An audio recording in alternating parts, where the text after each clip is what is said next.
Artificial intelligence technology యుగంలో దీన్ని మించిన పవర్ అస్త్ర మరొకటి లేదు.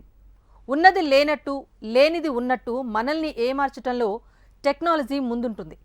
అలాంటి మోస్ట్ అడ్వాన్స్డ్ టెక్నాలజీని ఎన్నికలను ప్రభావితం చేయడానికి ఉపయోగిస్తే డ్రాగన్ కంట్రీ చైనా మన లోక్సభ ఎన్నికలపై అలాంటి దుష్ట పన్నాగమే పన్నుతోంది. అత్యాధునిక ఏఐ టెక్నాలజీతో తప్పుడు ప్రచారాలు చేసి పార్లమెంట్ ఎన్నికలను ప్రభావితం చేసే కుట్రలకు దిగింది. ఇంతకు ఆర్టిఫిషియల్ ఇంటెలిజెన్స్తో లోక్సభ ఎన్నికలను చైనా ఎలా ప్రభావితం చేయబోతోంది? బీజింగ్ కుట్రలను తిప్పికొట్టేందుకు భారత్ సిద్ధంగా ఉందా? ఎన్నికల వేళ భారత వ్యతిరేక ప్రచారం జరగబోతోందా?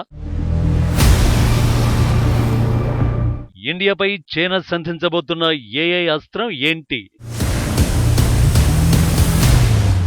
చైనా ఏఐ కుట్రల్ని తిప్పికొట్టేందుకు మనం సిద్ధమేనా?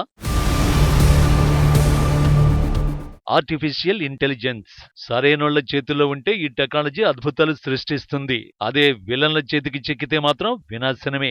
ఆక్రమణకాంక్షతో రగిలిపోతున్న డ్రాగన్ కంట్రీ చాలా కాలంగా ఈ టెక్నాలజీని ఎన్ని రకాలుగా ఉపయోగించుకోవాలనే దానిపై పని చేస్తూనే ఉంది. తాజాగా ఏఐ మాయను మన దేశ ఎన్నికలను ప్రభావితం చేసేందుకు ఉపయోగించుకోవాలని డిసైడ్ అయినట్టు మైక్రోసాఫ్ట్ సంస్థ హెచ్చరించింది. ఒక భారత్ మాత్రమే కాదు, అమెరికా, సౌత్ కొరియా జనరల్ ఎన్నికలను కూడా ఏఐ టెక్నాలజీతో ప్రభావితం చేసేందుకు బీజింగ్ సిద్ధమవుతోందట. ఆర్టిఫిషియల్ ఇంటెలిజెన్స్ ద్వారా మీమ్స్, పోస్టులు, వీడియోలు, ఆడియోలను లోక్సభ ఎన్నికల్లో ప్రయోగించబోతున్నట్టు మైక్రోసాఫ్ట్ అనుమానాన్ని వ్యక్తం చేస్తోంది. వాస్తవానికి ఈ రకమైన ప్రయోగాల్ని ఆల్రెడీ జనవరిలో తైవాన్ అధ్యక్ష ఎన్నికల్లో చైనా ప్రయోగించింది. ఈ తరహా కుట్రలో చైనాతో పాటు ఉత్తర కొరియా కూడా కీలకంగా వ్యవహరిస్తున్నట్టు తెలుస్తోంది. చైనా ప్రధానంగా 3 సైబర్ బృందాలు వాడుతోంది. ఒక టీం దక్షిణ పెసిఫిక్ దీవుల వ్యవహారాలు చూస్తుంది. మరొకటి దక్షిణ చైనా సముద్ర ప్రాంతంపై ఫోకస్ చేస్తుంది. ఇక మూడో team America defence industrial base వ్యవహారాలు చూస్తుంది. ఫ్లాగ్స్ టైఫూన్ అనే cyber player Philippines, Hong Kong, Bharat, అమెరికాలను లక్ష్యంగా చేసుకుంటుందని మైక్రోసాఫ్ట్ చెబుతోంది. వాస్తవానికి రాబోయే కాలంలో సైబర్ యుద్ధాలే అధికం. ఈ రేసులో చైనా అందరికంటే ముందున్నట్టు కనిపిస్తోంది. ఆ విషయాన్ని కాస్త పక్కన పెడితే మనం లోక్సభ ఎన్నికలను చైనా ఎందుకు ప్రభావితం చేయాలనుకుంటోంది అన్నది ప్రధాన ప్రశ్న. ఈ ప్రశ్నకు సమాధానం అంత కష్టమేం కాదు. గడిచిన 10 సంవత్సరాల్లో భారత్ తిరుగులేని శక్తిగా ఎదిగింది. ఆర్థికంగానూ చైనాను వెంటాడుతోంది. అన్ని రంగాల్లో పుంజుకుంటూ అంతర్జాతీయ బ్రాండ్గా మారింది. కాబట్టి ఏదో రకంగా ఇండియాలో అలజడి సృష్టించాలి అనేది బీజింగ్ కుట్ర కావచ్చు. సింపుల్ గా చెప్పాలంటే మోడీ ప్రభుత్వాన్ని ఓడించే కుట్రలే కావచ్చు. నిజానికి ప్రతి 5 దశాబ్దాలకు ఒకసారి అగ్రదేశాలు యుద్ధతంత్రాన్ని సమూలంగా మార్చుకుంటాయన్నది నిపుణుల మాట. రెండో ప్రపంచ యుద్ధానికి, గల్ఫ్ యుద్ధానికి మధ్య తేడాను విశ్లేషిస్తే ఈ విషయం సులభంగా అర్థమైపోతుంది. 1990లో జరిగిన గల్ఫ్ యుద్ధం తర్వాత అమెరికా యుద్ధతంత్రాల్లో వినూత్నత కనిపిస్తుంది.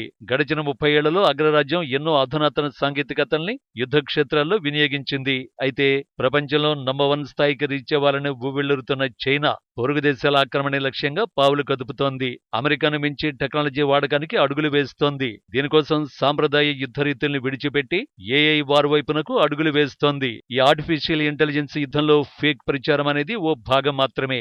అసలు లెక్కలు వేరే ఉన్నాయి.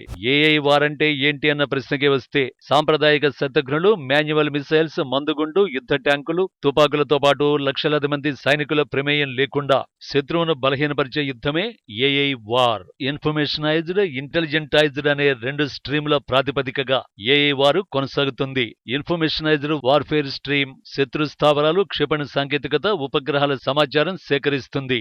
ఇంటెలిజెంటైజ్డ్ వార్ఫేర్ స్ట్రీమ్ శత్రుదేశంపై సాంకేతికత దాడి ఎలా చేయాలో, ఏఐ వెపన్స్ ను వినియోగించాలో చూస్తుంది. సాంప్రదాయ యుద్ధంలోనూ భూ, సముద్ర, గగనతల మార్గాలపైనే ప్రధానంగా దృష్టి సారిస్తారు. అందుకే ఇప్పటి వరకు అన్ని దేశాలు ఆర్మీ, నేవీ, ఎయిర్ ఫోర్స్ దళాలను భద్రత కోసం వినియోగిస్తున్నాయి. అయితే ఏఐ వార్ లో ఇన్ఫర్మేషనైజ్డ్ వార్ఫేర్ స్ట్రీమ్ కింద సైబర్, ఎలక్ట్రోమాగ్నెటిక్, స్పేస్, అలాగే ఇంటెలిజెంటైజ్డ్ వార్ఫేర్ స్ట్రీమ్ కింద స్వయంచాలిత weapons, robotic soldiers, internet of military things వాటిని రంగంలోకి దింపుతారు.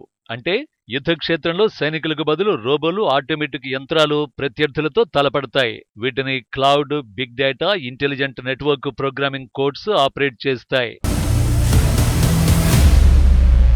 మరోవైపు భారత్ కూడా ఏఐ టెక్నాలజీని వేగంగా అందిపుచ్చుకుంటోంది.